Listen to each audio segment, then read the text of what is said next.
Hello there. For the returning viewers, welcome back to the Them Culver Boys 2 channel. I am your host for today's video, Bryce, that's with a Y, and today we're going to be looking at video game Urban Legends. As you could tell from both the title and the thumbnail, it's quite a simple thumbnail. Wait, hold on. Sorry, had to get in the right outfit. Now, we're going to be talking about a couple of different things. First of all, I must mention, for the video we're going to use different segments to basically portray the, I guess, scariness of the different urban legends we're going to be looking at, ranging from, let's say, lighthearted glitches, or maybe even, some hoaxes, all the way up to some actually frightening ones. But without further ado, let's get into it.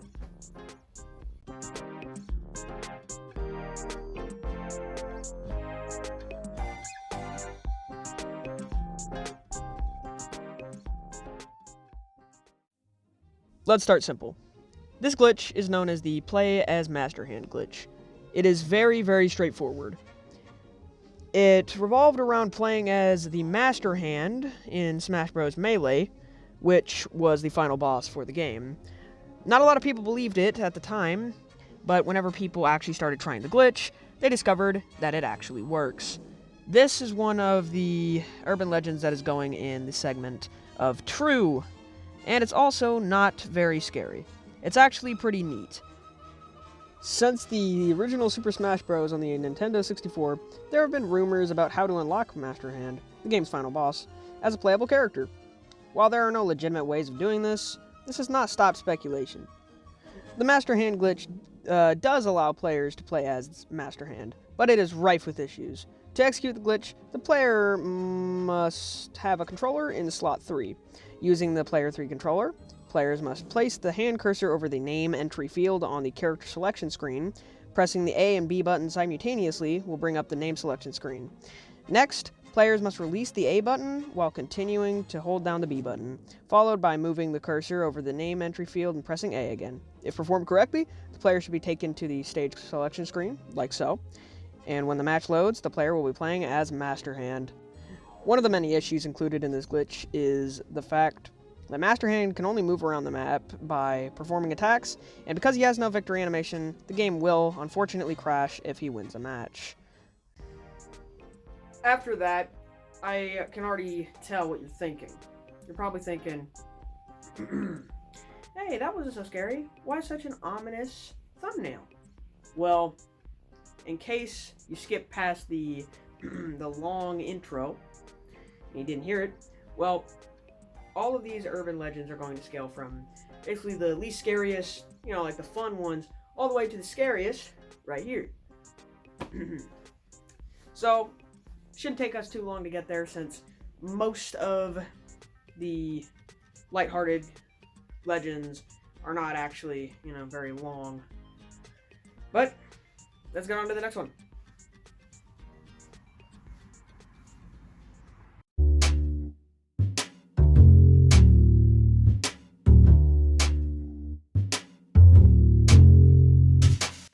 The E.T. Atari Landfill legend is an urban legend revolving around the 1982 adventure game E.T. the Extraterrestrial. When the game was released in 1982, it was panned by critics for its near non-existent gameplay, which was likely due to having been developed by a single man over the span of 5 weeks, and has since grown a reputation as the worst video game ever made. Atari initially produced 5 million cartridges of the game, as they expected it to sell well over the holiday season. Unfortunately, the company only sold approximately 1.5 million. The game was so god-awful, in fact, that in September 1983, it was reported that several tons worth of cargo from an Atari warehouse in El Paso, Texas, had been crushed and buried in a landfill in Alamogordo. Rumors quickly spread that the cargo buried in the landfill was largely composed of the unused and unwanted cartridges of E.T. the Extraterrestrial. Atari commented on the rumors, variably stating that the warehouse was being turned into a recycling plant and thus the cargo needed to be removed, and that the cargo was being destroyed in preparation for the company's switch from the Atari 2600 console to the Atari 5200. In 2013, a Canadian marketing company called Fuel Industries was granted permission by the city of Alamogordo to excavate the site as part of a documentary. The actual excavation began in 2014.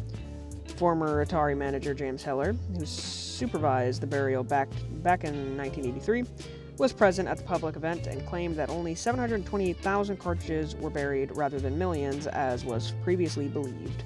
So yeah, essentially a god-awful game that was left behind to be forgotten.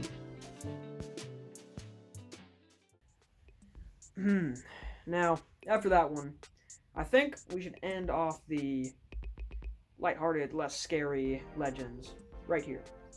So, quick warning to people who are still watching. There is going to be some display of disturbing imagery.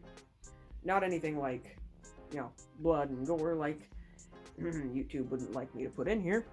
But, still scary images that some people may not want to see. So, without further ado, let's get right into it.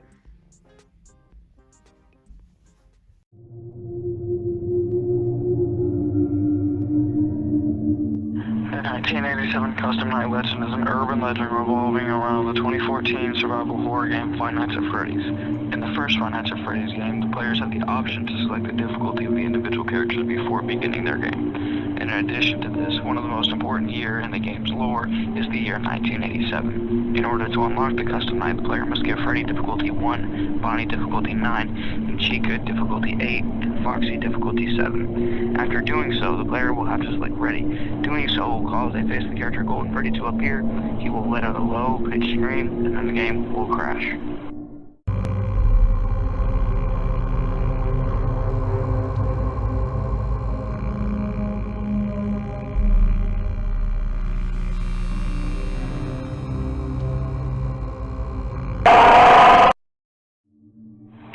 Trivia. This is the only difficulty that players aren't able to play. The rumor was originally false. Eventually, the creator, Scott Cawthon, added it in due to the amount of false information being spread about this rumor. Well, with that out of the way, I'd like to give a quick thank you to my friend Carson for voicing this segment. Now, just a quick reminder, this next segment is going to have some disturbing imagery in it. It's going to revolve around a more disturbing myth, and just keep that in mind as we continue. So, if you're still watching, please and thank you. Go ahead and hit the like button and make sure you subscribe. It's free, and you can always unsubscribe at any time. Anyway, let's get on to it.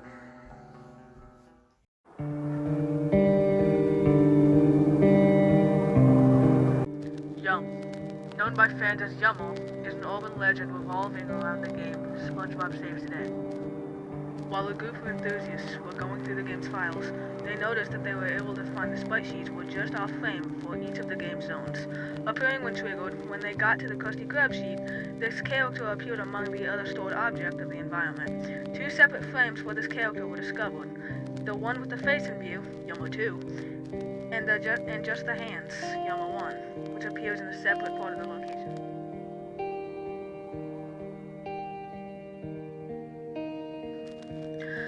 After many emails were sent to the development team, they finally came out with some official statements about the origins of this character. Yum is a modeling test that was created around the year 2010. He had become a meme around the office. They used his character as a placeholder, as it was recognizable when going back and editing work. In addition to this, they explored what this character would look like peeking around poles. As Mrs. Puff and Mr. Krabs, they forgot to remove him. And thus this character's model still remains on the game's atlas.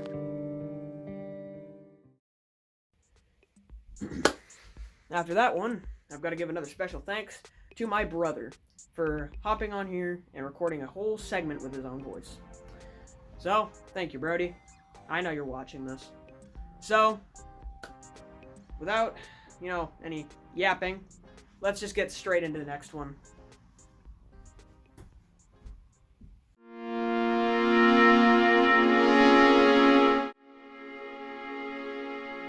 The Lumia City Ghost legend is an urban legend revolving around the 2013 role-playing games Pokémon X and Y. Entering the second floor of a certain building in Lumia City will cause the music to stop and the lights to flash, followed by a ghostly girl materializing behind the player and gliding towards the bottom of the screen in a frozen walking animation. She will mutter, "No, you're not the one," before floating off screen and disappearing completely.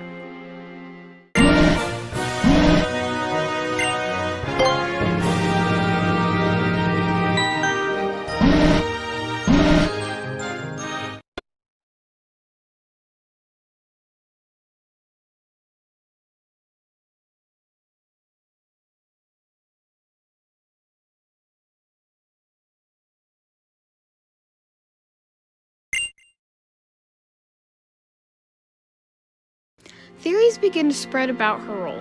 One hypothesis said that she would only talk to a certain player with a certain trainer ID.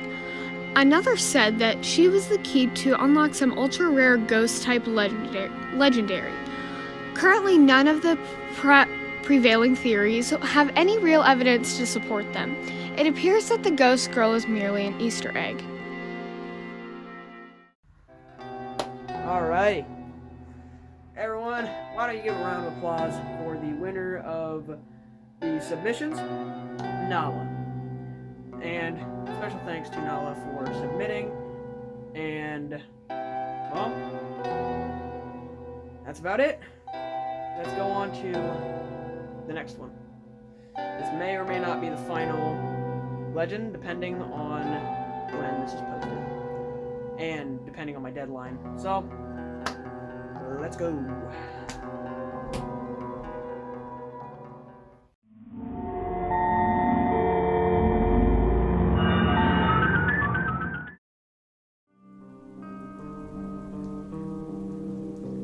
The Test Screen Sonic legend is an urban legend revolving around the 1993 platforming game Sonic CD. Like many Sonic the Hedgehog games, 1993's Sonic CD possessed a sound test mode for listening to the game's music, which could be accessed by pressing the following button sequence on the title screen: down, down, down, left, right, and A. Using the sound test, players could access a very disturbing Easter egg. Inputting the numbers 46, 12, and 25 into the sound test mode would bring up a bizarre screen, whose background consisted of rows of Sonics with wagging fingers and disturbing human-like faces. The screen was accompanied by the distorted laughter of the game's main antagonist, Dr. Robotnik, and a series of Japanese characters that translate loosely to "Fun is Infinite" with Sega Enterprises. Majin. Majin loosely translates from Japanese as demon or devil, but these are not the only definitions, as the word is also used to refer to several powerful supernatural beings, people, or entities. Despite this, Majin is actually Mazin, and just the childhood nickname of the game's landscape designer, Masato Nishimura. The screen was not meant to scare the player, but rather to be funny, as it was made with the JP/EU soundtrack in mind, which the boss theme the screen uses had upbeat music instead of creepy music. It was also not an anti-piracy screen, contrary to popular belief.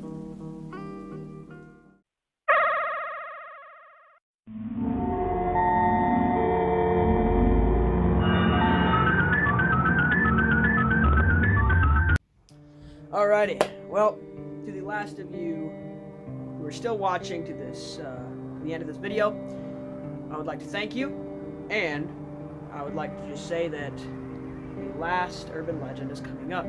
Now, this one is a personal favorite of mine, and I'm saving it for last due to the fact that it is, in my opinion, the most disturbing, or at least not disturbing, but, frightening. So, without further ado, without any more yapping, let's end this video off.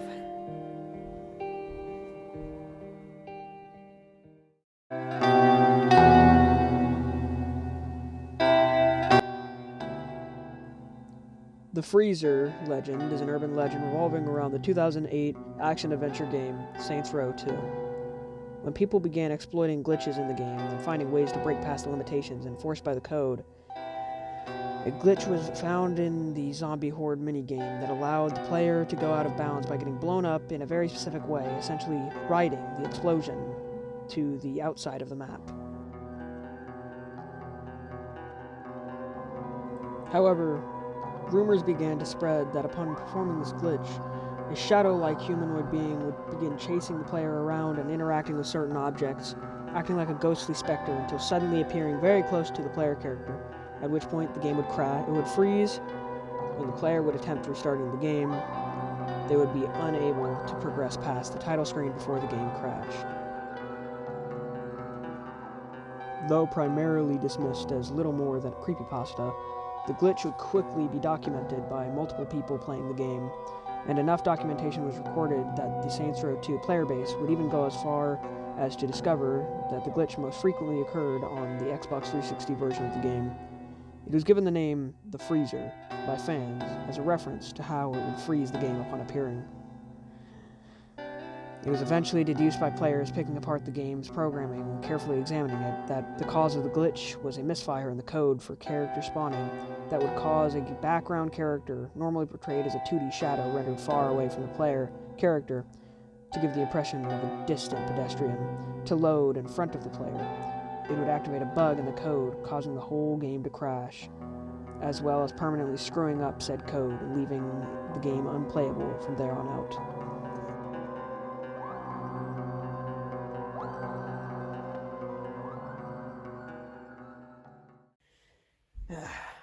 So, we've reached the end. To anyone still watching, I appreciate your patience to go through this entire video, and I hope that you guys enjoyed. A special thank you to everyone that collaborated with me on this project. This has been a blast. It's been a lot of fun, and I look forward to making content like it. So, without further ado, good morning, good afternoon, good evening, and good night, everybody. I'll see ya.